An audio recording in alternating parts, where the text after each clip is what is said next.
How can we, what are some of the things we should look out for?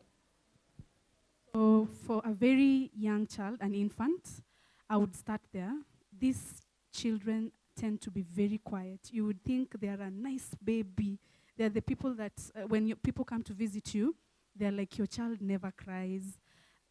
Be very keen when you see that your child doesn't respond to pain, doesn't respond to discomfort. That is something to be very alert about. Something else that is very, that you can detect very easily is what CK said about eye contact. They have reduced eye contact or a flat face. It's like they're not understanding what you're saying to them. If you call them, they don't respond to the call. If you ask questions, they're not able to answer. They're not able to keep a conversation going. So they tend to be people that are very isolated. If it is a child, maybe in the Sunday school, and they're not very hyper, you will find them, they're playing at a corner. They're children who like to play alone, arranging things, and they're not running around like other children. That is something else that you're also supposed to be very keen about. Something else, they don't like to be cuddled or held. They like their own space. But then there are also behaviors that you can note in terms of movement. You would see a child seated, maybe watching TV, and they are rocking they are not making noise. It's something you can note very early in a child. Instead of them being still, they are maybe doing something like this, or they are blocking their ears. They don't want to, it's like they are really sensitive to loud voices and even loud sound. Another thing, they have verbatism, whereby if it is a child who is able to talk, you say, what is your name? Instead of them saying, my name is this and this, they would probably repeat what you've just said. What is your name? It's called verbatism. They repeat what you've told them. Something else is they have preference for schedule.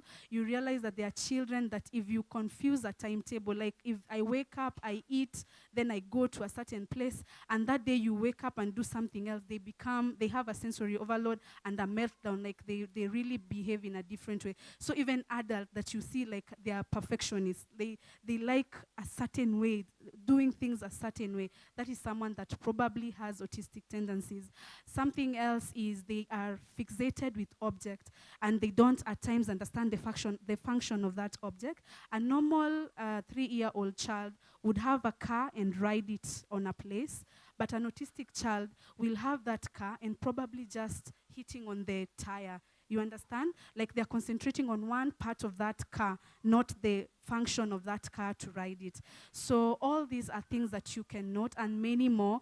As CK has said, this being Autism Awareness Month, take time, read about autism, listen to things about autism, and let us get to be aware that we are able to be inclusive and understanding. And I wanted to, because you've said it's the last thing I'm saying, I wanted to just speak it out to you as a church. If you note a parent, like CK has said, that has a child, like the way she's saying, that could be screaming and all that, at times CK just wants time alone. So if you're able to follow that child, especially if you're someone close to that child, be the one to do it. Let CK rest. Let us be very compassionate to these parents. Let us be close to them and give them a shoulder to lean on, that we will support them through this, because it's something that is lifelong and they have to live through it. If we are there to support them and be inclusive of them, then everything will go well with them as well. Yeah. Man, thank you very much, guys.